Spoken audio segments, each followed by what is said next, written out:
श्रीमन् महापूर्ण कुलाब्धि चंद्रम गोपाल सूरीन्द्र तनूजरत्नम तत्प्राप्त वेदांत युगार्थ बोधम श्री श्रीनिवास गुरुम आश्रयामः। वरददेशिक कृपापात्रम वरवरमुनि कुलोद्भवम आचार्य हृदय प्रवीणम वंदे संवत्कुमारं गुरुम श्रीशैलेश दयापात्रम धीभक्त्यादि गुणार्णवम यतीन्द्र प्रवणं वंदे रम्यजा मातरं मुनिम लक्ष्मीनाथ समारंभां नाथयामुन मध्यमां अस्मदाचार्य पर्यन्तां वंदे गुरुपरंपरां यो नित्यमच्युत पदाम्बुज युग्मरुग्म व्यामोगतस्तदितराणि तृणाय मेने अस्मद्गुरोर्भगवतोस्य दयैकसिन्धोः रामानुजस्य चरणं शरणं प्रपद्ये। ஸ்ரீயப்பதியான சர்வேஸ்வரன் கிருபையாலே அற்புதமான ஞான மண்டபம். அந்த ஞான மண்டபத்திலே ஞானமென்னும் நிறைவிளக்கேற்றிய பூத திருவடித்தாள்கள், அந்த தாள்களையே நாம் நாள்தோறும் பற்றி இருக்கிறோம். அப்பேற்பட்ட அந்த எதிராஜனுடைய அந்த திருவடி தாமரைகள், அந்த தாமரைகளிலே அனுவரதம் சிந்தனை செய்து கொண்டு பிரமாண ரட்சணம் என்ன, பிரமேய ரட்சணம் என்ன, பிரமாதா ரட்சணம்னு சொல்லக்கூடிய அந்த 3 ரட்சணங்களை செய்து கொண்டு சுமார் 1000 வருடங்களாக இந்த க்ஷேத்திரம் ஞான மண்டபம் என்று பெயர் பெற்று விளங்கி வருகிறது. நமக்கெல்லாம் பிரமாணம் பிரம்மசூத்திர பாஷ்யம், ஸ்ரீ ராமானுஜாச்சாரியர் அருளி செய்த ஸ்ரீபாஷ்யம்.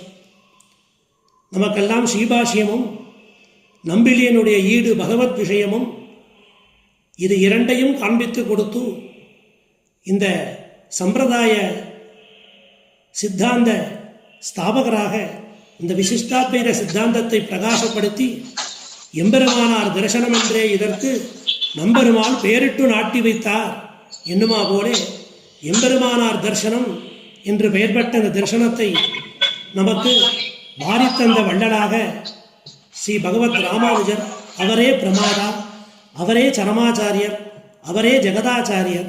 அப்பேற்பட்ட அந்த ஆச்சாரியருடைய 12 வருட காலம் இந்த திருநாராயணபுரத்தில் எழுந்தருளி இருந்து இந்த கிரந்தங்களை எல்லாம் ரட்சணை பண்ணி கொடுத்த இந்த திவ்ய தேசம்.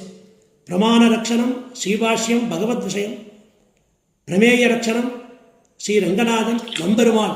ஒரு வருடம் இந்த திவ்யதேசத்திலே இருந்து இந்த எம்பெருமானோடு கூடியிருந்தார்.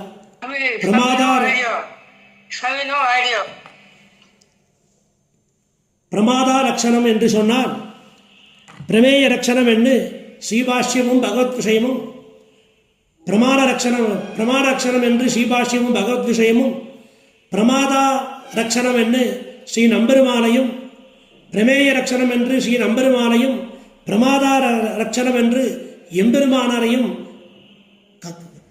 காப்பாற்றி காண்பித்து கொடுத்த திவ்யதேசம் இந்த திவ்யதேசம். அந்த திவ்யதேசத்திலே பகவத் ராமானுஜா நேஷனல் ரிசர்ச் இன்ஸ்டிடியூட் என்று அழைக்கப்படுகின்ற இந்த ஆராய்ச்சி கழகமானது மிகப்பெரிய நூலகத்தை கொண்டுள்ளது. இங்கு சுமார் 5000 ஓலைச்சுவடிகள், 40,000 புஸ்தகங்கள் ஆகியவை பேணிகாக்கப்பட்டு அதன் மூலமாக அன்பப்ளிஷ்டு மேனுஸ்கிரிப்ட், பல்வேறு கிரந்தங்களுடைய அனுவாதம் ஆகியவை நடைபெற்று வருகின்றன. அப்படி ஒப்பற்ற இந்த நிறுவனத்தினுடைய இந்த 50வது வருடம் அந்த பொன்விழா நடந்து கொண்டு வருகிறது. அந்த விழாவின் ஒரு அங்கமாக 50 உபன்யாசங்கள் ஏற்படுத்தப்பட்டுள்ளன. அந்த உபன்யாச வரிசையிலே இன்று உபன்யாசம் சூடி கொடுத்தவள் வைபவம், பாடி கொடுத்தவள் வைபவம். ಆಂಡಾಳ್ ಜೀವನ ಚರಿತ್ರೆ ಮತ್ತು ಅವರು ಪ್ರಬಂಧ ವಿಶೇಷ. இது கன்னடா. நம்ம தமிழ் பாஷையில் சூடி கொடுத்தவள் வைபவம், பாடி கொடுத்தவள் வைபவம்னு சொல்கிறோம். அப்போது இந்த ஆண்டாளையும் ஆண்டாள் அருளி செய்த பிரபந்தங்கள் 2, ஒன்று திருப்பாவை, மற்றொன்று நாச்சியார் திருமொழி. இந்த பிரபந்தத்தையும் இந்த ஆண்டாளையும் பிரித்து பார்க்க முடியாது. திருப்பாவை என்று சொன்னால் ஆண்டாள், ஆண்டாள் என்று சொன்னால் திருப்பாவை. ஆக ஆண்டாளையும் அவர் அருளி செய்த நூல்களையும் சேர்த்தே பார்ப்பதே ஒரு வைபவம். அது இந்த 2ம் ஒன்றிலிருந்து ஒன்று பிரிக்க முடியாதவையாக அமைந்துள்ளன. அப்போ இந்த ஆண்டாளுக்குண்டான ஏற்றம் அந்த பிரபந்தத்துக்கு உண்டு. பிரபந்தத்துக்கு உண்டான ஏற்றம் அந்த ஆண்டாளுக்கும் உண்டு. இன்றோ திருவாடிப்பூரம் எமக்காகவன்றோ இங்கு ஆண்டாள் அவதரித்தால் உண்ணாத வாழ்வான வைகுந்தவான் போகம் தன்னை இகழ்ந்து ஆழ்வார் திருமகளாராய். இப்படி பெரியாழ்வாருக்கு திருமகளாக திருவாடிப்பூர நட்சத்திரத்திலே எமக்காக ஒன்றோ இங்கு ஆண்டாள் அவதரித்தாள். ஆக நமக்காக அவதரித்தால் அந்த ஆண்டாள். குன்னாத வாழ்வு அந்த நித்திய விபூதியிலே, அந்த ஸ்ரீவைகுண்டத்திலே ஒரு குன்றாத வாழ்வு. அங்க போக்கியத்துக்கு ஒரு குறைச்சல் இல்லை. காலம் நடையாடாத தேசம், ஸ்வயம் பிரகாசமான தேசம். அப்பேற்பட்ட அந்த தேசத்திலே ஒரு குறைவுமின்றி வாழ்ந்து வந்தால் பூமி பிராட்டி. ஸ்ரீ வைகுண்டநாதனுக்கு அருகிலே இடப்பக்கத்திலே அந்த எம்பெருமானுக்கு அருகிலே இருக்கக்கூடிய அந்த பூமி பிராட்டி. அவ்வளவு சுகபோகங்கள் அங்கே இருந்தாலும், நித்தியர்களாலும் முக்தர்களாலும் அனவரதம் தொழப்பற்றவளாக இருந்தாலும், இங்கிருந்து குழந்தைகள் அங்கு வர வேண்டுமே என்கிற கவலை. அந்த குன்றாத வாழ்வான வைகுந்தவான் போகமாக இருக்கக்கூடிய அதனை இகழ்ந்தால், அதனால இந்த பூமியிலே நாம் பிறக்க வேண்டும். பிறந்து அங்கு இருக்கக்கூடிய நம் குழந்தைகளுக்கு உபதேசிக்க வேண்டும். அவர்களையும் கரை சேர்த்து எம்பெருமானுக்குன்னு ஆக்கி வைக்கணும் அப்படின்னு அந்த உயர்ந்த நோக்கம். அதனால அந்த போகம் தனக்கு வேண்டாம். அதனால அந்த பூமி பிராட்டியாரே பாரத தேசத்திலே, தமிழ் தேசத்திலே, பாண்டிய நாட்டிலே ஸ்ரீவில்லிபுத்தூர் என்னும் திவ்ய கஷேத்திரத்திலே நந்தவனம் அமைத்து புஷ்ப கைங்கரியம் செய்து வரும் அந்த மாலாக்காரராய் இருக்கக்கூடிய அந்த விஷ்ணு சித்தர், அந்த பெரியாழ்வாருக்கு, வேதியர் குலத்துதித்த அந்த பாகவதோத்தமரான அந்த பெரியாழ்வாருக்கு பெண் பிள்ளையாய் அவருடைய நந்தவனத்தில் உள்ள துளசி செடியின் அடிவாரத்திலே கலியுகம் 97 வருஷங்கள் கழிந்த அளவில் நல வருஷம் ஆடி மாதம் சுக்கரபக்ஷம் 6ஆம் நாள் பூர நட்சத்திரத்திலே செவ்வாய்க்கிழமை சதுர்த்தி திதியிலே எண்ண முடியாத பெருமையை உடையவாய் ஸ்ரீ கோதை என்னும் திருநாமத்துடன் அயோனிஜையாய் அவதரித்தார்.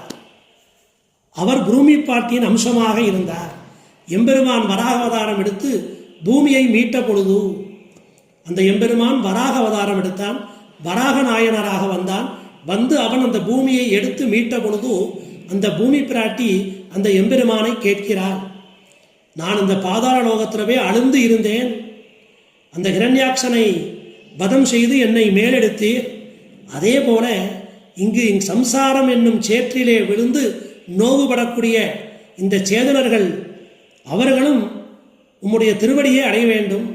அதற்கு சுலபமான 3 வழிகள் என்னன்னு கேட்டார். அதுக்கு அந்த எம்பெருமான் தூமலர் தூவுதல், புஷ்பம் சமர்ப்பித்தல், தொழுதல், வணங்குதல், வந்தனம் செய்தல், வாயினால் பாடி மனதினால் சிந்தித்தல், அப்படி மனம் ஒன்றுபட்டு அந்த எம்பெருமானை நினைத்தி மனமுருகி பாடுதல் ஆகிய இந்த 3ஐயும் இந்த அவதாரத்திலே ஆண்டாளாய் வந்து கடைபிடித்து அனுசரித்து காட்டினார். அக்காங்க சொன்ன விஷயம் என்ன? அர்ச்சனம், வந்தனம், பாத சேவனம், நாம சங்கீர்த்தனம், இது 3ஐயும் காட்டி கொடுத்தால் ஸ்ரீ ஆண்டாள். அதை தனது நாச்சியார் திருமொழியிலே நினைவுபடுத்துகிறார். பாசித்தூர்த்து கிடந்த பார்மகற்கு பண்டொரு நாள் மாசுடம்பில் நீர்வாரா மானமிலா பன்றியா தேசுடைய தேவர் திருவரங்கச் செல்வனா பேசி இருப்பனகள் பேர்க்கவும் பேராவே. பாசித்தூர்த்து கிடந்த பார்மகற்கு அந்த ஹிரண்யாட்சன் இந்த பூமி பிராட்டியை பாதாளத்துக்கு கீழே இருக்கின்ற கடலிலே வைத்து அழுத்தி விட்டான். மாசுடம்பில் நீர்வாரா, அங்கிருந்து எழுந்தான் பன்றி ஆழ்வானாக, வராக நாயனானாக எம்பெருமான். அந்த உடம்புல சேரு சகதியும் வழிஞ்சுதான். அப்படி நீர்வார மானமிலா பன்றியாம் அந்த ஈஸ்வர அபிமானத்தை விட்டு இந்த தாழ்ந்ததான இந்த பன்றி உருவத்தை அந்த எம்பெருமான் எடுத்தான். அப்படி தேசுடைய தேவர் திருவரங்க செல்வனார். இந்த திருவரங்கம்தான் ஒரு காலத்துல வராகனா வந்தார். அப்படி அவர் பேசி இருப்பனகள் பேர்க்கவும் பேராவே. அந்த வராக சர்ம ஸ்லோகத்தை சொல்றார். மத்பக்தம் அகம் ஸ்வராமி நயாமி பரமாங்கதின்னு சொன்னார். அப்ப ராம சர்ம ஸ்லோகத்துல அபயம் சர்வபூதேபியா, அதை காட்டிலும் சிறந்தது மோக்ஷயிஷ்யாமி அகம்த்வா சர்வபாபேபியோ மோக்ஷயிக்ஷாமி மாசுச்சகா, அதை காட்டிலும் சிறந்தது மத்பக்தம் அகம் ஸ்வராமி நயாமி பரமாங்கதிம். அப்போ அந்த வராக நாயனார் வார்த்தை அந்த வராக சர்ம ஸ்லோகம் இருக்கே அது மிக மிக உயர்ந்தது. ஆதிவாயிகர் கையிலே அவர்களை காட்டி கொடுக்காமல் நானே ஆதிவாயிகராக வந்து அவர்களை நற்கதிக்கு அழைத்துச் செல்கிறேன் என்றான் எம்பெருமான். அப்போ இந்த விசாரத்தை பற்றி கேட்டார் நஞ்சியர் பற்றட்ட. அப்போ மத்ஸ்ய அவதாரம் தொடங்கி கல்கி அவதாரம் வரைக்கும் எம்பெருமான் சொன்ன வார்த்தைகளுக்குள்ளே சிறந்தது எது? அப்போ மத்ஸ்ய அவதாரம் எடுத்தான் எம்பெருமான் வேதத்தை ரட்சிக்க. அந்த மத்ஸ்ய அவதாரம் கரை சேராது, ஏனென்றால் மீன் கரைக்கு வராது. அந்த வார்த்தை அந்த தண்ணீரிலேயே போய்விட்டது. அப்புறம் கூர்ம வராகம் எடுத்தான் எம்பெருமான் தேவர்களுக்காக. கூர்ம வராகம் எடுத்தான், அது ஆழ்கடலுக்குள்ளே இருந்தால் அந்த வார்த்தை மேலே வரவில்லை. நரசிம்ம அவதாரத்திலேயோ மனுஷ சரீரம், சிம்மத்தினுடைய தலை, அது 2 வாக்காக பெற்றது, அதுவும் சிறப்புடையது அல்ல. அதற்கு மேலாக வாமன அவதாரம், அந்த வாமன அவதாரத்திலே காட்டியது 3 அடி, ஒரு குழந்தையின் அடி காட்டியது 3 அடி. ஆனால் அந்த அந்த உலகம் 3 அடியால் உலகத்தை அளந்தது. உலகளந்த சேவடியாயிற்று. காட்டியது 3 அடி, அளந்தது உலகத்தை. அதனால் அது கள்ள வார்த்தை, மாய வார்த்தை. அப்போ அந்த பரசுராமனுடைய வார்த்தை இருக்க அது வீர ஆவேசத்தில் வந்தது. அதற்கு அது நமக்கு உபயோகப்படாது. ஸ்ரீராமனின் வார்த்தையோ ராட்சர்களுக்கும் வானர்களுக்கும் பிரயோகப்பட்டது. அந்த கண்ணனின் வார்த்தையோ கள்ளமாயவன் அந்த கண்ணன், அவனுடைய வார்த்தையும் நமக்கு ஒரு தேவையை இட்ட வார்த்தை. சர்வதர்மான் பரித்தியஜ்ய என்கிற தேவையிட்டு வந்த வார்த்தை அந்த வார்த்தை. இந்த வராக நாயனார் வார்த்தை இருக்கே மத்பக்தம் அகம் ஸ்மராமி நயாமி பரமாங்கதின், இதுதான் உன்னதமான வார்த்தை. அப்பா அர்ச்சனம், நாம சங்கீர்த்தனம், பாத சேவனம், வாயினால் பாடி மனத்தினால் சிந்திக்க போய விளையும் தூமலர் தூவி தொழுது வாயினால் பாடி மனத்தினால் சிந்திக்க போய விளையும் புகுதருவான் நின்றனவும் தீயினில் தூசாகும் செப்பேலோர் எம்பாவாய் அப்படின்னு இந்த அர்ச்சனத்தையும் இந்த நாம சங்கீர்த்தனத்தையும் இந்த சேவனத்தையும் ஆண்டாள் காட்டி கொடுத்தார். கேட்கிறா எம்பெருமாட்ட, அகம் சிஷ்யாச்ச தாசீச்ச பக்தாச்ச துவயி மாதவ மத்கிருதே சர்வபூதானாம் லகுபாயம் வத பிரபோ. ஒரு லகுவா ஒரு உபாயம் சொல்லேன். என்னுடைய குழந்தைகள்லாம் கஷ்டப்படுறா, இது உன்னுடைய குழந்தைகள் இல்லையா? திவிக்ரம அவதாரம் எடுத்து எல்லா திருவடியிலும் நீ கால் வச்சைய, இந்த பூமிக்கு நீயும் தாய் தான், நானும் ஒரு தாய் தான். அதனால லகு உபாயம் சொல்லு பிரபுன்னு கேட்ட உடனே அந்த எபெருமான் அர்ச்சனம் மந்தனம் நாம சங்கீர்த்தனம் என்று சொன்னான். அப்படி அந்த பூமி பிராட்டியானவள் கோதையாக வந்து அவதரித்தால் பட்டர் பிரானுக்கு. அந்த பட்டர் பிரானையே பெரியாழ்வாரையே ஆச்சாரியராக கொண்டாள். அப்போ ஆச்சாரிய பிரதிபக்தி இருக்கு. அந்த கோதை பிராட்டியருடைய தந்தையோ மிக்க வேதியர் வாழக்கூடிய அந்த ஸ்ரீவில்லிபுத்தூரே இருக்கக்கூடியவர். அதனால் அந்த ஸ்ரீவில்லிபுத்தூரோ கோதை பிறந்த ஊர் கோவிந்தன் வாழும் ஊர். அப்போ ஸ்ரீவில்லிபுத்தூர் வில்லிபுத்தூர் என்றொரு கால் சொன்னார் கலர்கமலம் சூடினோம். அப்போ வில்லிபுத்தூர்னு சொன்னால் என்ன அர்த்தம்னா பிரணவார்த்தமாக இருக்குது அந்த வில்லிபுத்தூர். அங்கே இருக்கிற எம்பெருமான் அகார வாச்சியன், சம்பந்தத்தை இட்டு புருஷகாரம் பண்ணக்கூடிய கோதை பிராட்டி. அங்கே ஆழ்வா இருக்கார், அவர் மகார வாச்சியனாக சொல்லப்படுறது. அப்போ ஆ ஊ மான்னு சொல்லக்கூடிய அந்த அக்ஷரத்திரயமும் சேர்ந்துருக்கு. அப்போ வில்லிபுத்தூர்னு சொன்னால் ஓம்னு பிரணவத்தை சொன்னால் என்ன பயனோ அந்த பயன் வந்து சேரும். அப்படி சூடி கொடுத்த சுடற்கொடியாக இருந்தால், பகவானையே மணாரனாக வரித்தால் அந்த நாச்சியார் எம்பெருமானை அடைவதற்கான வழியையும் அடைந்த பின் செய்ய வேண்டிய கைங்கரியத்தையும் தன் வாழ்க்கையிலே வாழ்ந்து காட்டினாள். அப்பேற்பட்ட அந்த ஆண்டாளுடைய அவதாரம் பூமி பிராட்டியினுடைய அவதாரம். சரி, பூமி பிராட்டி அவதாரம் பண்ணினால் சரி, அந்த பூமி பிராட்டிக்கு ஏத்தமான திவ்யதேசம் அது. ஸ்ரீதேவி நாச்சியார் திவ்யதேசம் திருநறையூர், நீலாதேவியார் அவருடைய திவ்யதேசம் திருவுறையூர், பூமி பிராட்டி அம்சமாக இருக்கக்கூடிய அந்த திவ்யதேசம் ஸ்ரீவில்லிபுத்தூர். இந்த 3 திவ்யதேசங்களிலுமே முதல்ல பிராட்டிக்கு அம்சியாகித்தான் பெருமாள் அம்சியாகும். பெருமாளோட உத்திஷ்டம் இல்லை பிராட்டிக்கு, பிராட்டியோட உத்திஷ்டம் தான் பெருமாளுக்கு. இந்த 3 திவ்யதேசங்களிலுமே முதல்ல தாயார் எழுந்தருளிப்பார். அந்த தாயாருக்கு கொஞ்சம் பின்னால் தான் பெருமாள் எழுந்தருளி இருக்கணும். அதனால் இந்த 3 ஸ்தானமும் ஸ்ரீதேவி நாச்சியாருக்கும் பூதேவி நாச்சியாருக்கும் நீலாதேவி நாச்சியாருக்கும் உரிய திவ்யதேசமாக பெண்ணாளும் தேசமாக இது உள்ளது அப்படின்னு வியாக்கியானத்தில் சொல்லப்பட்டிருக்கு. அப்பேற்பட்ட அந்த தெய்வ குழந்தை, அந்த குழந்தைக்கு கோதான்னு பெயர் சூட்டினார். அப்போ துளசி செடியிலே கிடைத்தால் அந்த பெண், அப்போ கோதான்னு பெயர் சூட்டினார். கோனா இந்த உலகத்துக்கு கோன்னு பேர், கோ ததாதி இது கோதா. அப்போ இந்த லோகத்துக்கு அவள் என்ன செய்தார்? பாமாலையை கொடுத்தார், திருப்பாவையை கொடுத்தால், நாச்சியார் திருமொழியை கொடுத்தார். இந்த உலகத்தார் எல்லாம் ஒய்யும் பொருட்டு இந்த லோகத்தாருடைய ஆத்மோஜீவனார்த்தமாக பிரபந்தங்களை கொடுத்ததுனால கோதான்னு திருநாமம். அதே போல கோ ததாதி இது கோனா கண்ணனுக்கு, அந்த எம்பெருமானுக்கு பேர். அந்த எம்பெருமானுக்கு பூமாலை சூடி கொடுத்தார், அதனால கோதாங்கிற திருநாமம். அந்த சூடி கொடுத்த மாலையே எம்பெருமான் உகந்து சாற்றி கொண்டான். அப்பேற்பட்ட அந்த கோதை பிராட்டி, அவளுக்குன்னு உண்டு அற்புதமான அந்த திருப்பாவை தனியன். இந்த தனியனை அள்ளி செய்து ஸ்ரீ பராசர பட்டர் திருக்கோஷ்டியில் எழுந்தருளி இருந்தார். அங்கிருந்து திருவரங்கத்துக்கு திரும்புகிற காலத்தில் திருவரங்கநாதனை குறித்து ரெங்கநாத ஸ்தோத்திரம் செய்தார். அதற்கு பின்பு திருவுரையூர் நாச்சியாரை வழிபட்டு அந்த நீலாதேவி அம்சமாக இருக்கக்கூடிய அவருடைய சந்நிதியிலே இருந்து திருவரங்கம் வருகின்ற காலத்தில் நீலா துங்க ஸ்தனகரி தடி சுப்தம் உத்போத்திய கிருஷ்ணம் பாரார்த்தியம் ஸ்வம் ஸ்ருதி சதசர சித்தமத்யா பயந்தி ஸ்வோச்சிஷ்டாயாம் சனிகிருதம் யாபலாத் கிருத்திய புங்கே கோதாதசே நமதமிதம் பூயவாஸ்து பூயா என்று அற்புதமான அந்த தனியனை சமர்ப்பித்தார். அப்போ குலவாயர் கொழுந்து அந்த நப்பின்னை பிராட்டி, அந்த நப்பின்னை பிராட்டியினுடைய திருமார்பில் அடிவாரத்திலே இந்த எம்பெருமான் உறங்கி கிடக்கிறான். யசோதை இளம் சிங்கமான அந்த கண்ணன் நப்பின்னை பிராட்டியோட ஸ்தனத்திலே அந்த அடிவாரத்திலே உறங்கி கிடக்கிறான். அப்பேற்பட்ட அந்த எம்பெருமானுக்கு தன்னால் சூடி களையப்பட்ட மாலையாலே பலாத்காரமாய் விளங்கிட்டாள் கோதை நாச்சியார். அந்த ஆண்டாள் பலாத்காரமாக விளங்கிட்டு அந்த யாதவ சிம்மத்தை துயில் எழுப்பி தன்னுடைய பாரதந்திரியத்தை எந்த ஆண்டால் அறிவித்து அனுபவிக்க பெற்றானோ, அப்போ அந்த ஆண்டால் அனுபவித்தால் எம்பெருமானை, பாசுரங்கள் வழி அனுபவித்தால் எம்பெருமானை.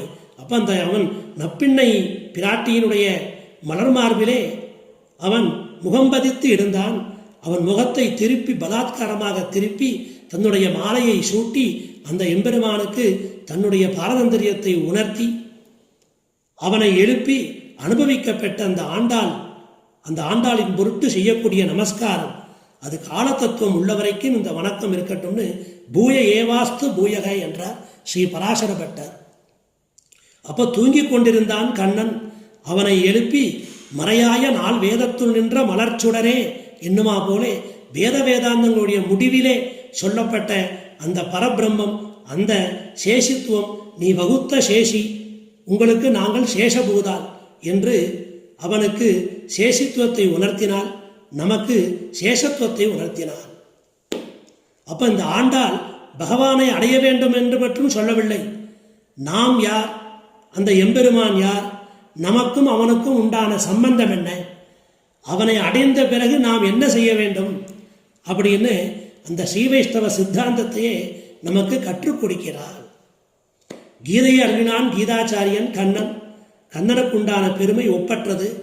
ஆனால் அந்த கீதையை அறிந்தவர்கள் சிலரே. ஆனால் ஆண்டாள் பாடிய திருப்பாவையை உலகத்தார் பலர் அறிந்துள்ளனர். உலகமெல்லாம் போற்றப்படுகிறது இந்த திருப்பாவை. சிறுவர் சிறுமியர்கள் கூட இந்த திருப்பாவையை சேவிக்கிறார்கள். அப்போ பகவத்கீதை அதிகிருதமாக இருக்கு. ஆனால் இந்த திருப்பாவை இருக்கே அது சர்வாதிகாரமாக இருக்கு, எல்லோரும் சேவிக்கிறார்கள்.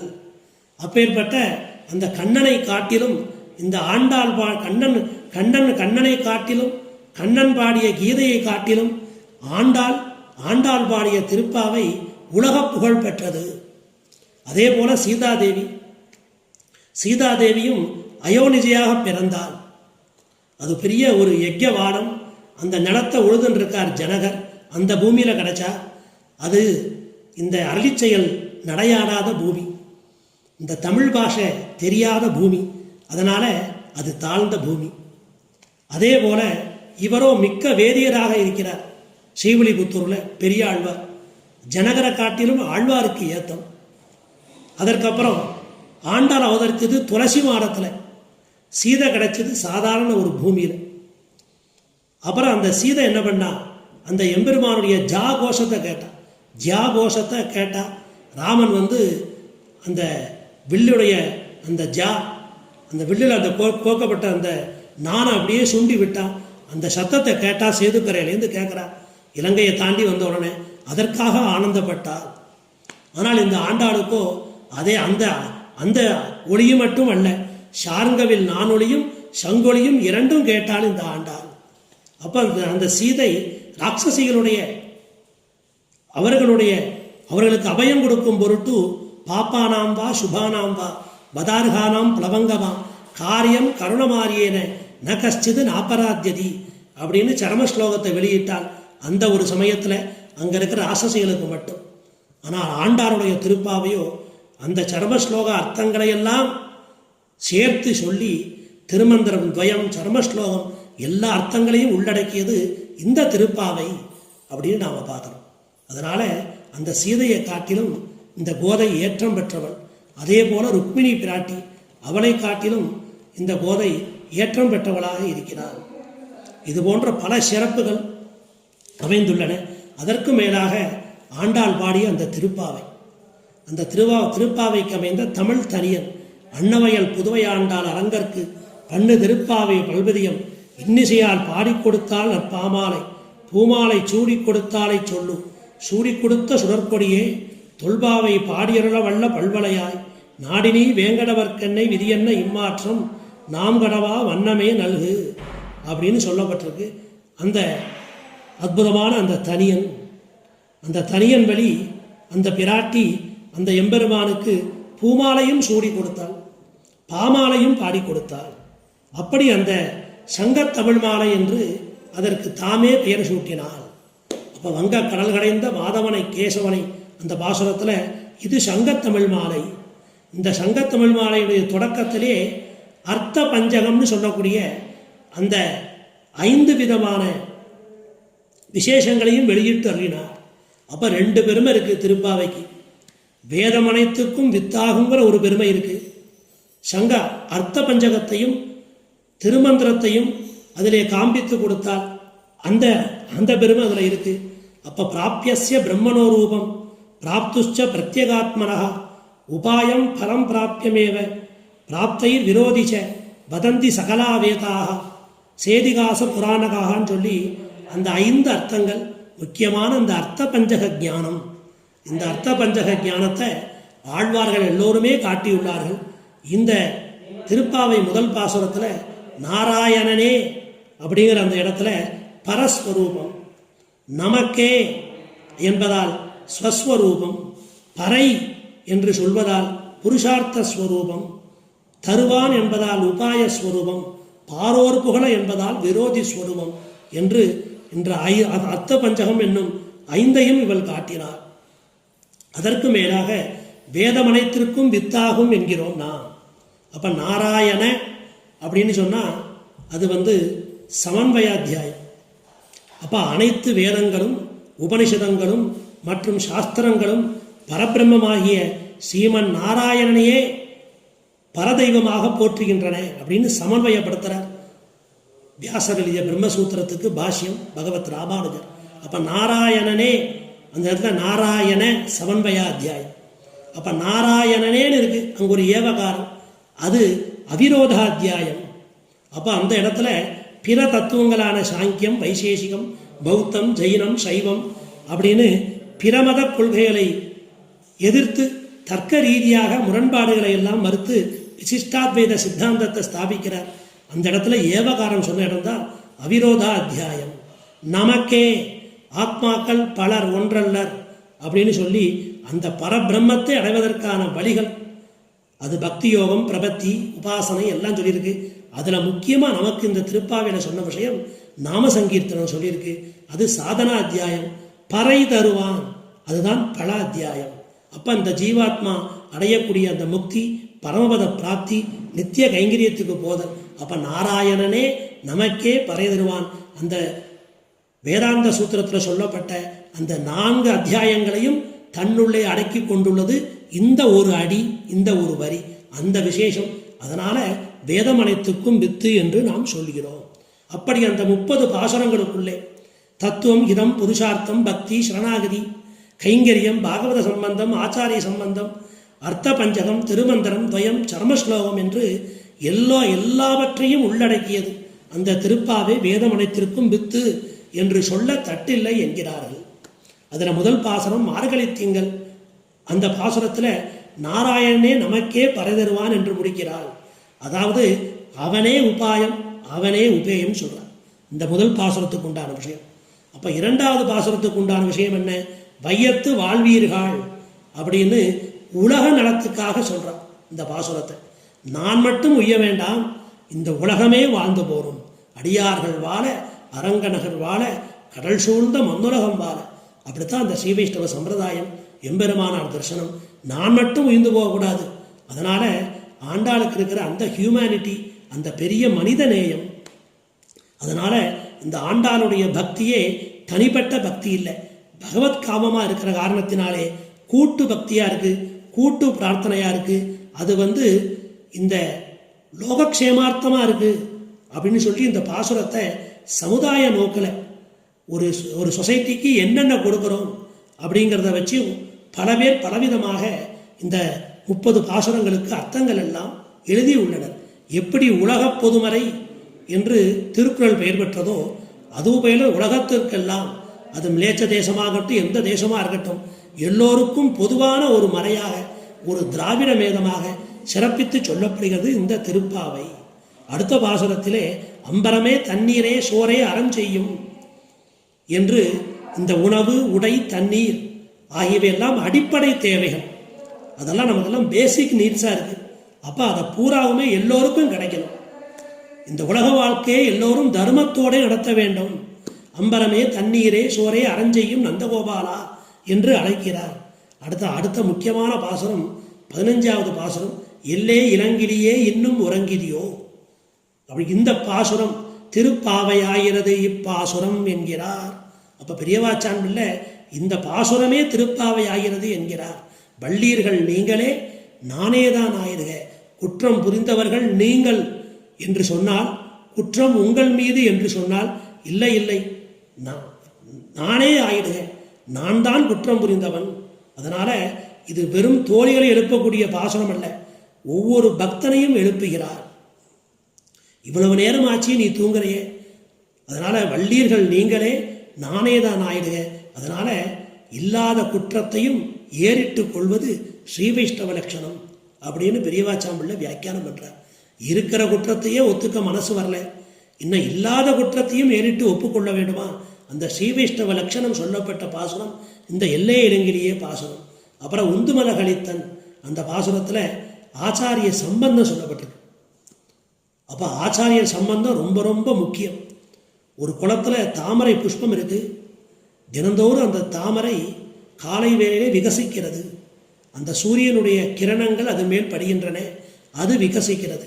அதே தாமரையை எடுத்து நாம் தண்ணியை விட்டு எடுத்து ஒரு நெருப்பில் காட்டினா அது வாடி போகும், கருகி போகும், உலர்ந்து போகும். அந்த தண்ணீரை போல அந்த ஆச்சாரியன், அங்கே இருக்கிற சூரியனை போல அந்த எம்பெருமான் ஸ்ரீமன் நாராயணன், அவன் அந்த கிரணங்கள் தான் அவனுடைய கடாட்சங்கள். அப்போ ஆச்சாரிய சம்பந்தத்தை இட்டுத்தான் இந்த ஆண்டாளை நாம் போற்றி வருகிறோம். விட்டு சித்தன் வியன் கோதை பட்டர்பிரான் கோதை சொன்ன என்று தனது தந்தையை இட்டுத்தான் தன்னை முன்னிறுத்து கொள்வார். அப்படி ஒரு ஆச்சாரிய பக்தி பிரபத்தி. அதான் சம்பிரதாயத்தில் புகையார் பூதத்தார் பேயாழ்வார் என்று தொடங்கி ஆழ்வார்கள் 10 பேர் ஆழ்வார்கள் என்பதுதான் சம்பிரதாயம். அப்போ நம்மாழ்வாருடைய திருவடியாக நம்மாழ்வாருக்கு சீடராக இருந்தார் மதுரகவிகள். இந்த பட்டர்பிரான் இந்த பெரியாழ்வாருக்கு வளர்ப்பு மகளாகவும் சிஷியாகவும் இருந்தார் அந்த கோதை. அதனால எம்பெருமான்கிட்ட நேரே கடாட்சம் பெற்றவர்கள் இந்த 10 ஆழ்வார்கள். எம்பெருமான் ஆழ்வார்கள் ஆக்கி வைத்தான் இந்த 10 பேரையும். அதிலே நம்மாழ்வார் மதுரகவிகளை சீரனாக ஏற்றிக்கொண்டு ஆழ்வாராக்கினார். இந்த பட்டர்பிரானுக்கே பூமி பிராட்டி அவதரித்து அந்த பட்டர்பிரான்ட்டையே உபன்யாச காலக்ஷேபங்களை கேட்டு அந்த பட்டர்பிரானுக்கு சிஷ்யையானான் இவன். அதனால பட்டர்பிரான் கோதை சொன்ன என்றுதான் வில்லிபுத்தூர் விட்டு சித்தன் வியன் கோதை என்றுதான் தன்னை அடையாளமாக காண்பித்துக் கொள்கிறார். அந்த ஆச்சாரிய பக்தி ரொம்ப முக்கியம். இந்த ஆச்சாரிய குரு சிஷ்ய பரம்பரை இல்லாத சம்பிரதாயமே கிடையாது. அது ஆஸ்திக தரிசனமாகட்டும் நாஸ்திக தரிசனமாகட்டும் ஆச்சாரிய சம்பந்தம் ஒன்று உண்டு. அதற்கு மேலாக குத்து விளக்கெரிய இந்த 19வது பாசுரம், இந்த பாசுரத்தில் தான் பிராட்டியோட புருஷகாரத்துவம் வேணுங்கிறார். நப்பிண்ணை கொங்கை மேல் வைத்து கிடந்த மலர்மார்பா வாய்திரவாய். அப்போ இங்கே நப்பிண்ணையை முதல்ல அழைக்கிறார். அப்போ பிராட்டியினுடைய புருஷகாரம் கண்டிப்பாக வேண்டும். இந்த சம்பிரதாயத்துக்கு ஸ்ரீவைஷ்ணவ சம்பிரதாயம்னு பேர். அப்போது பிராட்டியினுடைய கருணையாலே பிராட்டியை புருஷகாரமாக கொண்டுதான் நாம் எம்பெருமானை பற்ற வேண்டும். நேரே எம்பெருமானை பற்றக்கூடாது. பிராட்டியினுடைய புருஷகாரம் மிக மிக முக்கியம். அப்படிங்கிறதுக்காக நப்பிண்ணை பிராட்டி எழுப்புகிறாள். இந்த பாசுரத்தில் பிராட்டியினுடைய புருஷகாரத்தன்மையை வெளியிடுகிறாள். அடுத்து 20வது பாசுரம், 33 அமரருக்கு முன் சென்று கப்பரம் தவிர்க்கும் களியே துயிரலாய்.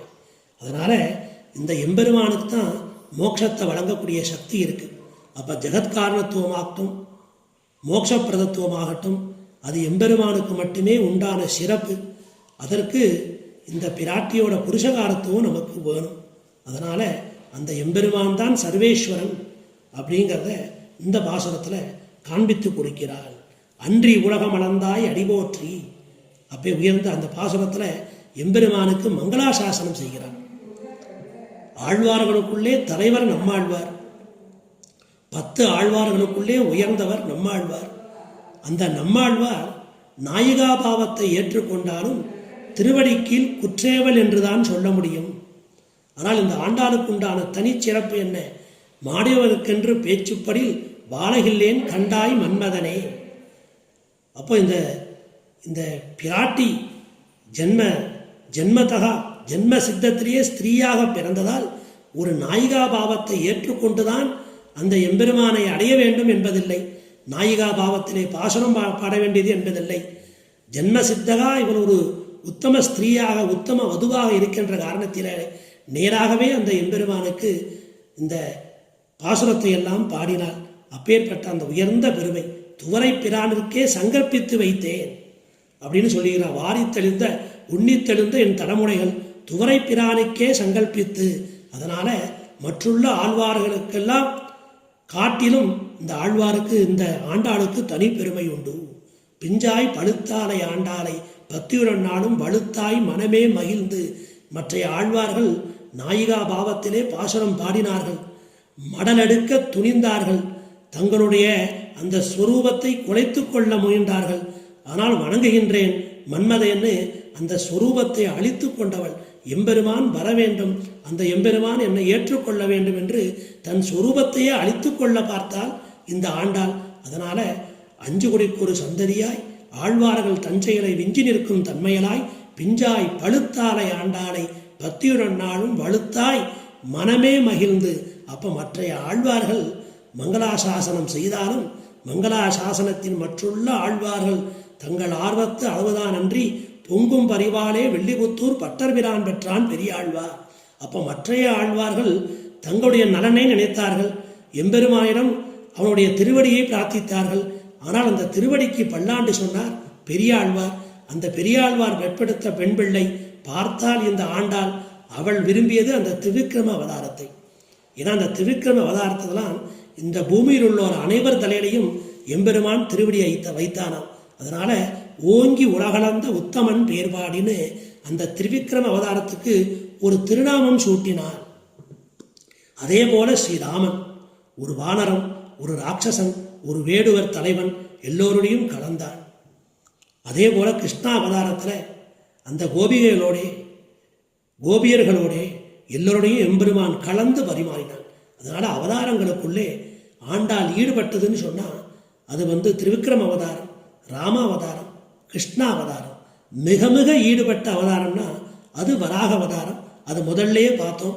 அது ஆண்டாள் மட்டும் இல்லை, திருமங்கை ஆழ்வார் கூட பன்றியாய் என்று பாரகங்கீண்ட பாலியான் ஆளியான் அருளேன்னு சொல்லி இந்த திவ்ய பிரபந்தத்தை முதல்ல கர்த்தாவாக இருந்து இந்த தமிழ் பாசுரங்களை, இந்த செந்தமிழ் பாசுரங்களை, இந்த திராவிட வேதத்தை துவக்கி வச்ச ஆச்சாரிய ஸ்தானத்திலே அந்த வராகப்பிரானை வைத்து நம்ம ஆழ்வார்கள் பூஜிக்கிறார்கள். இளம் கோட்டினை கொண்ட எந்தாய் அப்படின்னு பரமபதத்துக்கு போகிற காலத்தில் அந்த வராக நாயனார் நினைவோடே செல்கிறார் நம்ம ஆழ்வார். அப்போது முதல்ல ஆரம்பிக்கிற காலத்தில் நான் கண்ட நல்லதுவேன்னு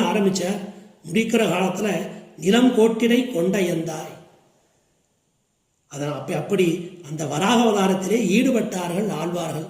அப்படி அந்த வராகமூர்த்தியினுடைய அந்த வார்த்தையே பேசி பேசி இந்த லோகத்தாரும் நன்மையடையும் பொருட்டு ஆண்டாள் இந்த சங்கத்தமிழ் மாலை 30 நமக்கு கொடுத்துள்ளார்.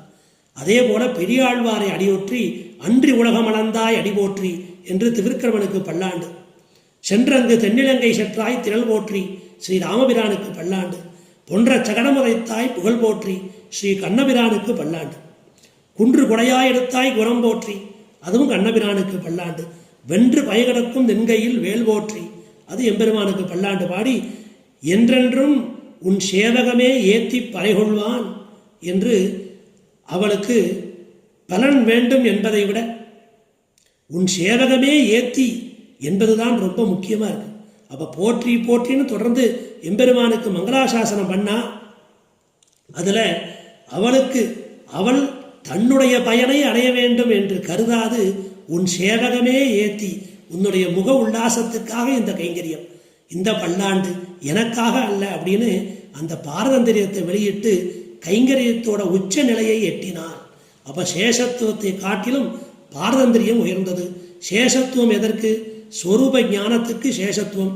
அந்த சேஷத்துவத்தில் எனக்கு இனிமையாக இருக்கான் எம்பெருமான், பாரதந்திரியத்தில் நான் இனிமையாக இருக்கேன் அந்த எம்பெருமானுக்கு. அப்போ அகமன்னம் அகமன்னம் அகமன்னம் அகமன்னாரகா அந்த எம்பெருமானுக்கு நான் போக்கிய வஸ்துவாக இருக்கணும். அதனால் உன் சேவகமே ஏத்தி மேலும் மேலும் கைங்கரியம் செய்ய வருகிறேன். மேலும் மேலும் இந்த கைங்கரியத்தை பிரார்த்தித்து கொண்டே இருக்கிறார். இந்த பாசுரத்தில் கைங்கரியத்தோட உச்ச நிலை சொல்லப்பட்டது. அப்புறம் 29வது பாசுரம், சிற்றன் சிறுகாலை வந்துன்னை செய்வித்து உன் பொற்றாமரடியே பொற்றும் பொருள்கேளாய். அப்போ கூடாரை உள்ளும் சீர் கோவிந்தா, குறை ஒன்றும் இல்லாத கோவிந்தா, இற்றை பறிகொள்வான் கோவிந்தா அப்படின்னு 3 கோவிந்த சப்தத்தை 27, 28, 29 ஆகிய பாசுரங்களில் வச்சிருக்கா. அப்போ அதைத்தான் தினந்தோறும் வைதிகர்கள் சங்கல்பம் பண்ணிட்டு நாம் ஆற்றுல என்ன நல்ல காரியம் பண்ணாலும் இல்லை திருப்பராதி பண்ணாலும் அஸ்ய ஸ்ரீ பகவதா அதுக்கு முன்னால் ஹரிவோம் தத்சது ஸ்ரீ கோவிந்த கோவிந்த கோவிந்தன்னு 3 தடவை சொல்கிறோம்.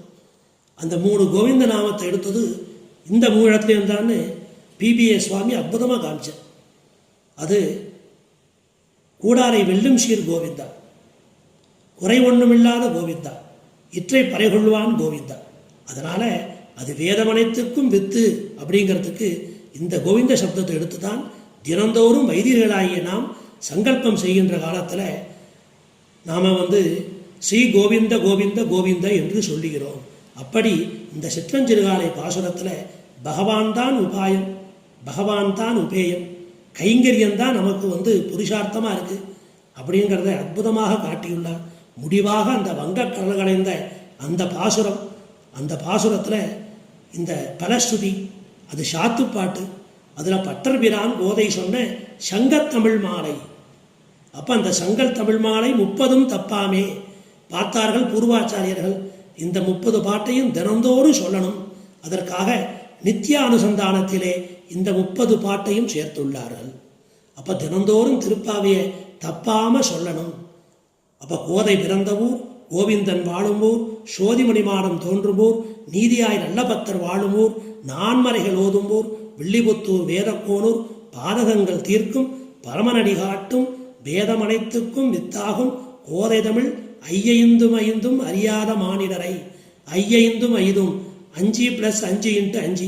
முதல் 5 பாசுரம் அவதாரியே, அப்புறம் 10 பாசுரத்தில் விடிய போடுதுங்கிறத காட்டுறா, அப்புறம் 10 பாசுரத்தில் விடிஞ்சிருத்து எந்திரிங்கோங்கிறா, அப்புறம் 5 பாசுரத்தில் எம்பெருமான உபாயமாக பற்றா, அப்புறம் 5 பாசுரத்தில் அந்த எம்பெருமான் தான் உபேயம்னு காமிச்சிருக்கா. இப்படி 30 பாசுரத்தையும் 5 பிரிப்பீர்கள்.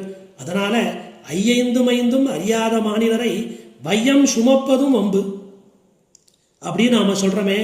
அப்போது அந்த கோதையோட 30 பாட்டையும் நன்னா அர்த்தத்தோடு தெரியணும். 2000 படி, 3000 படி, 4000 படி, 6000 படி வியாக்கியானம் அரும்பதத்தோடு தெரிஞ்சுக்கணும். ஏன்னா இந்த 30 பாட்டுக்கு 500 பக்கங்கள் இருக்குது புஸ்தகம்.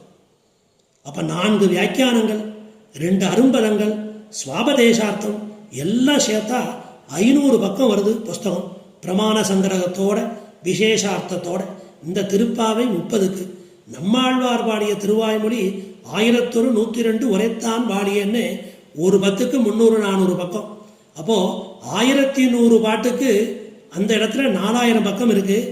இங்கே 30 பாட்டுக்கே 500 பக்கம் இருக்குது. அப்போ எது உயர்ந்தது நீங்களோ சொல்லுங்கன்னு கேட்குறா பூர்வாச்சாரியர்கள். அப்பேற்பட்ட இந்த திருப்பாவை அது 30 பாட்டாவது தெரியணும். எனக்கு அது தெரியாது. சரி, மார்கழி வையம் அப்படின்னு அடிவரவு சொல்லுவியா 30, எனக்கு அதுவும் தெரியாது. சரி, சிற்றஞ்சிறுகாலை சேவிப்பியா, அதுவும் தெரியாது. சரி, ஒரு 30 பாட்டு பாடியிருக்கா ஆண்டாள், அதாவது ஞாபகம் இருக்கா? இல்லை. அப்போ ஸ்ரீவில்லிபுத்தூர்னு ஒரு ஊர், அங்கே ஆண்டாள் பிறந்தால் அதையாவது சொல்ல வருமானா, அதை வேணா நான் சொல்ல முயற்சி பண்ணுறேன். அப்போ எழுதி வச்சார் ஸ்ரீ பராசர பட்டர், நல்கன்றுக்கு இறங்கும் பசு தோல்கன்றுக்கும் இறங்குமா போலே. அப்போ ஒரு பசுமாடு இருக்குது, அது பிரசவிச்சது, கண்ணுக்குட்டியை ஈர்ந்தது. ஏதோ ஒரு காரணத்தால் கண்ணுக்குட்டி போயிடுத்து, அது பால் கொடுக்கல, ரொம்ப துக்கம்.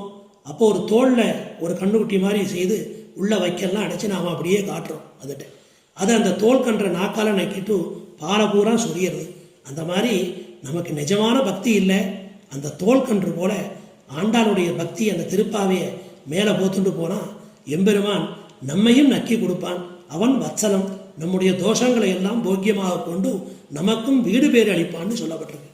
அப்பேற்பட்ட இந்த திருப்பாவைக்கு பொருளறளி செய்ய வேண்டும்னு ஒரு காலக்ஷேபம் சொல்கிறீரா அப்படின்னு எம்பெருமானாரை கேட்டால் பகவத் ராமானுஜரை, அவருக்கு திருப்பாவை ஜீயர்னு பேர். அந்த உந்துமத கழித்தன் பாசுரத்தில் பிக்ஷைக்கு போகிற காலத்தில் தம்முடைய ஆச்சாரியர் குமாரத்தி அத்துலாய் கதவை திறக்க வந்திதரவாய் மகிழ்ந்து அப்படின்னு அந்த அவளை பார்த்துட்டு அத்துலாயாகவே நினைத்து சேவித்தாராம். அப்போ ஆச்சாரியருடைய குமாரத்தியை சேவிச்சார், சேவிச்சு மயங்கிட்டார்.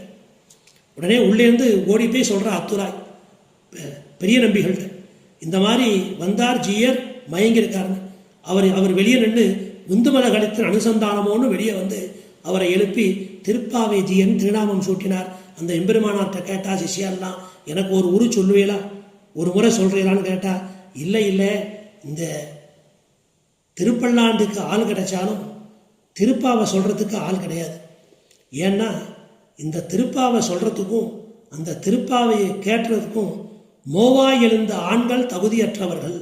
அப்போ அந்த முகத்தில் தாடியும் மீசையும் இந்த நெஞ்சில் மயிர் முளைத்திருக்கிற அந்த ஆண்கள் தகுதியற்றவர்கள். திருமுறை இருக்கணும், அதற்கு பெண்கள் தான் தகுதி படைத்தவர்கள். அப்படி அந்த பெண்களுக்குள்ளேயும் மற்ற பிராட்டிகளுக்கு கேட்க தகுதி இல்லையாம். ஸ்ரீதேவி நீலாதேவி நாச்சியருக்கு கேட்க தகுதி இல்லை. இது பூமி பிராட்டி அவதரித்தி சொன்னது. அந்த ஆண்டாள் தான் திருப்பாவையை பாடணும், அந்த அரங்கந்தான் அதை கேட்கணும். திருப்பாவை பாடுறதுக்கு திருப்பாவையை பாடுறதுக்கும் பொருள் சொல்கிறதுக்கும் அந்த இருக்கிற அந்த மனப்பாங்கு அந்த ஆண்டாளுக்கு தான் இருக்குது. அதோட அர்த்தத்தை முழுமையாக புரிஞ்சுக்கிற சக்தி சர்வஜன்னு சொல்லக்கூடிய அந்த அரங்கனுக்கு தான் இருக்குது. அதனால் இங்கே சொல்கிறதுக்கோ கேட்கறதுக்கோ யாரும் யோக்கியர் அல்லர் அப்படின்னு சொல்லி பதில் சொன்னார். அப்பேற்பட்ட அந்த உயர்ந்த திருப்பாவை, அதற்கு மேலாக நாச்சியார் திருமொழி. அப்போ மார்கழி திங்கள் விரதமிருந்து தையொரு திங்கள் தரை விளக்கி மாசி மண்டலமிட்டு பங்குனி நாள் கடைவாரித்தோம்னு பங்குனி உத்தரத்தந்து அந்த அரங்கனை அவள் மணாளனாக ஆக்கி கொண்டாள், அவனுடைய திருவடி சேர்ந்தாள் அப்படிங்கிறது சரித்திரம். அந்த நாச்சியார் திருமொழி, அந்த நாச்சியார் திருமொழியில் கூட்டு பிரார்த்தனையை சொல்கிறா. அப்படி சிறுமிகளை எல்லாம் அழைத்து கொண்டு அந்த ஆண்டாளுடைய அந்த பரம பக்தி, அவளுடைய மனநிலை, அது ரொம்ப நெருக்கமாக வெளிப்படக்கூடிய அந்த பிரபந்தம். அது கண்ணனை அடைய வேண்டும், கண்ணனோடு கலக்க வேண்டும், கண்ணனுக்கே உரியவளாக வேண்டும் அப்படிங்கிற அந்த பரம ஏக்கம், அந்த பெரும் பாரிப்பு இந்த நாச்சியார் திருமொழி. இது வெறுமனே இது ஒரு காதல் இலக்கியம் அல்ல. இந்த திருமொழி ஒரு காதல் இலக்கியம் அல்ல, எம்பெருமான் மீது உண்டான பெருங்காதல், அந்த ஆறாத காதல். ஒரு ஜீவாத்மா ஒரு பரமாத்மாவை அடைய துடிக்கின்ற பரம விரக்தி, பரம பக்தியினுடைய வெளிப்பாடு தான் இந்த நாச்சியார் திருமொழின்னு சொல்கிறோம். அந்த நாச்சியார் திருமொழியில் முக்கியமாக வாரணமாயிரம், அந்த எம்பெருமானையே கைப்பிடிப்பது போல் கனவு கண்டால் அந்த வாரணமாயிரம்.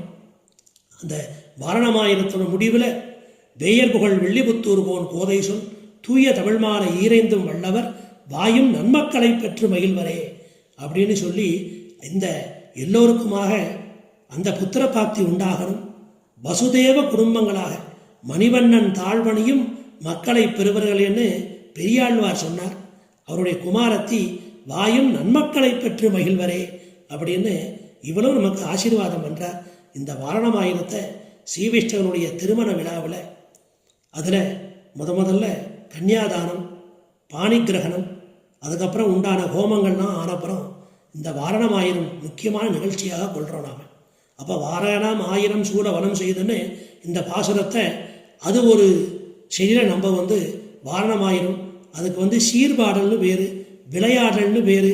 அது 4 தேங்காய் எடுத்து அந்த தேங்காயை மஞ்சள் படுத்தி தனியனை சேர்த்து ஆழ்வார் ஆச்சாரோட மங்களாசாசனத்தோட ஆச்சாரியர்கள் எல்லாம் முன்னால் ஏலம் பண்ணி கொண்டு அத்தியாபகர்கள் எல்லாம் வைத்து கொண்டு அந்த பெண்ணும் பிள்ளையும் இந்த காய்களை உருட்டி கொண்டு இந்த வாரணமாயிரம் பதிகத்தை சேவிக்கிறார்கள். அது சேவிச்ச அப்புறம் மேற்கொண்டு சம்பாவனை பெரிய பெருமாள் தொடக்கமாக கோதை பிராட்டி ஈராக ஆழ்வாராச்சியர் சம்பாவனை பண்ணுறோம். அப்படி இந்த வாரணமாயிரம் இந்த திருமண நிகழ்ச்சியில் ஒரு முக்கியமாக கொண்டாடப்படுகிறது. அப்பேற்பட்ட உயர்ந்த அந்த நாச்சியா திருமொழி பாசுரங்கள் 1143 பாசுரம், அதில் வாழ்க்கையோட இணைந்த பகவத் அனுபவம், அந்த எம்பெருமானுடைய ஊடல் கூடல் உணர்தல் புணர்தல், இது எல்லாமே மனித வாழ்க்கையில் அகத்துறையை சொல்லக்கூடியது. அக இலக்கியம்னு வேறு இருக்கு. அப்போ ஒரு கணவன் மனைவி, ஒரு காதலன் காதலி, அவர்களுக்குள்ளே இருக்கக்கூடிய அந்தரங்கம், அந்த அந்தரங்கத்துக்கு ஒரு சாகித்யம், அதுக்கு அக இலக்கியம்னு வேறு. அந்த இலக்கியத்தையும் அந்த பக்தியையும் ஒன்றாக கலந்து பேரமுதமாக பக்தாமிரதமாக கொடுத்தால் அந்த நாச்சியார் திருமொழியில் அதில் நிறைய குயில்கள் எல்லாம் தூது விடுறா. அதில் முக்கியமான பாசனம் மென்னடை எண்ணம் பறந்து விளையாடும் வெள்ளிபுத்தூர் உறைவாண்டன் பொன்னடி காண்பதோர் ஆசையினால் என் புருகையர் கண்ணினை துஞ்சா அப்படின்னு தொடங்கி தான் வளர்த்த அந்த கிளியை நினைவு கூர்ந்து உன்னோடு தோழமை கொள்வன் குயிலே உலகளந்தான் வரக்கூவாய் அப்படின்னு சொல்லி அன்னம் வருகிறது, கிளி வருகிறது, குயில் வருகிறது அப்படின்னு ஆண்டாள் தன் கிளிக்கு அடிசிலும் பாலும் அமுதுமாக ஊட்டி வளர்த்ததை நினைவு கூறுகிறார். இப்பேற்பட்ட உயர்ந்த ஒரு ரசனை நம்ம ஜீவனத்தில் ஒரு ரசம் இருக்கணும். அந்த ரசோக்தியை அந்த திருமால் மீது ஈடுபட்டு அதை வழிபாட்டோடு ஒன்றி விடுகிறாள். அப்போ எல்லாருக்கும் ஒரு ரசோக்தி இருக்கு, எல்லாருக்கும் ஒரு இனிய அனுபவம் வேணும். அந்த இனிய அனுபவம் கூட அந்த எம்பெருமானோட சேர்ந்து கலந்து பரிமாறும்படி இருக்கிறது. அப்போ மென்னடை எண்ணம் பறந்து விளையாடும் இந்த பாசுரத்தை சொல்லித்தான் நாம் அந்த ஊர் புஷ்ப மாலையெல்லாம் எல்லோருக்கும் சாத்துறோம். அப்படி ஆண்டாளுடைய வாழ்க்கை அது தெய்வீக வாழ்க்கை, தெய்வீக காதல். அப்போ பக்தியையும் தன்னுடைய வாழ்க்கையும் இணைந்து அனைவருக்கும் அவள் உபதேசிக்கிறாள்.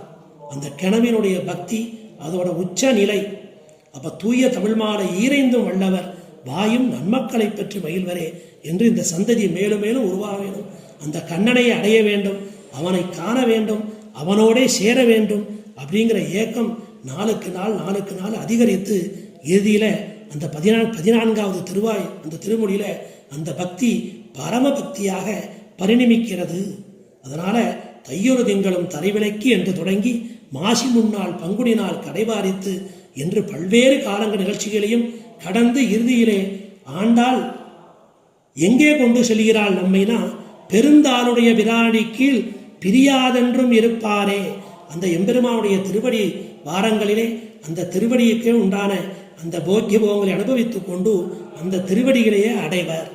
இது நமக்கு ஆண்டாளுடைய வாழ்க்கையும் அந்த ஆண்டாளுடைய நூலும் நமக்கு கற்றுக் கொடுத்த பாடம். அப்பேற்பட்ட அந்த ஆண்டாளை கல்யாணம் பண்ணிக்கணும் 106 பேர் ஆசைப்பட்டார். அந்த 2 பெருமானும் வர முடியாது, க்ஷீராப்திநாதனும் பர்வதநாதனும் வரலை. இந்த 106 திவதேச பெருமானும் ஒன்று கூடி வந்தா அதில் ஆண்டாள் 3 பேரை மட்டும் வர சொன்னான். அதில் திருவரங்கநாதன், திருமாலிருஞ்சோலை எம்பெருமான், திருவேங்கடமுடையான். அதில் திருவேங்கடமுடையானையும் அழகரையும் கூட்டம் 2 பேர். உங்களுக்கு நீர் ஆற்றுல இறங்குற காலத்தில் என்னுடைய மாலையை அனுப்பிச்சி வைக்கிறேன். உம்மருக்கு நாச்சியார் திருக்கோலம் இருக்குது, 5ஆம் திருநாள் உற்சவம் கிரட செய்வேன், அன்னைக்கு மாலையை கொடுத்து அனுப்புகிறேன். இந்த சரீரமாகட்டும் இந்த ஆத்ம தத்துவமாகட்டும் அது அந்த அழகிய மணவாளனுக்குத்தான். அப்போ எல்லோருக்குமாக லோகபர்த்தா லோகபதி அந்த அழகிய மணவாளன், அவன் திருவடிகளைத்தான் அடைய போறேன்னு சொல்லி அங்கிருந்து பெரிய பெருமானும் ஆணையிட்டு தன்னுடைய பரிகரங்களை எல்லாம் அனுப்பித்து கொடுக்க ஆண்டாள் அந்த பரிகரத்தோடையே புறப்பட்டு போய் இப்பவும் வெளியாண்டாள் சன்னதி இருக்கு. அது ஆண்டாள் இருந்த இடம். அந்த இடத்துல நம்பெருமாள் வந்து மாலை மாற்றிக்கிறார். ஆமாம், ஆடி மாதம் ஒரு மாலை மாற்றிக்கிறார். ஆடி 18க்கு போயிட்டு வருகின்ற காலத்தில் அங்கே அமர்ந்திருந்து திருக்காவையிலே தீர்த்தமாடி பட்டாடையெல்லாம் உடுத்தி கொண்டு ஆபரணங்களை எல்லாம் சாற்றிக்கொண்டு அரங்கனை தேடி சென்று அந்த அரங்கன் திருவடி தாமையில் இணைந்து விட்டார். அப்போ காதலால் தாள் சேர்ந்தார்.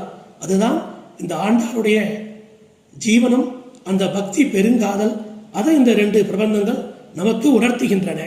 அப்படி ஆள வந்தார் தம்முடைய சீடர்களோட அந்த பெரிய பெருமாளை சேவிக்கின்ற காலத்தில் சீடர்கள்லாம் கேட்டார்களாம், உங்க மனசுல என்ன ஓடுறது? எனக்கு அந்த பெரிய பெருமாள் திருவடியை பார்க்குற காலத்தில் இது திருப்பான ஆழ்வார் சேர்ந்த திருவடி, காதலால் தாள் சேர்ந்த ஆண்டாள் சேர்ந்த திருவடி அப்படின்னு எண்ணுவதாக அந்த ஆளவந்தார் சொன்னாராம். அதனால நாம் எல்லோரும் ஸ்ரீரங்கம் போகிற காலத்தில் அந்த பெரிய பெருமாளை சேவிக்கிற காலத்தில் அந்த திருவடியை சேவிக்கிற காலத்தில் திருப்பான ஆழ்வாரும் ஆழ்வார் திருமகளாரும் சேர்ந்த திருவடி, அந்த நினைவோடே நாம் அதை சேவிக்க வேண்டும். ஆரம்பத்தில் ஆண்டாளுக்கு ஏக்கம், அதன் வழியிலே பக்தி, பக்தி வழியிலே பரமபக்தி, பரமபக்தியிலே பகவத் பிராப்தி, பகவத் பிராப்தியிலே நித்திய கைங்கரியம். எப்படி ஒரு ஜீவாத்மா பரமாத்மாவை அடைய வேண்டும் அப்படிங்கிற ஒரு பேராவல், அந்த பேராவல், அந்த பெரும் பாரிப்பு, அது பரமபக்தியாக வளர்ந்து இறுதியில் பகவத் அனுபவமாகவும் நித்திய கைங்கரியமாகவும் நிறைவு பெற்றது.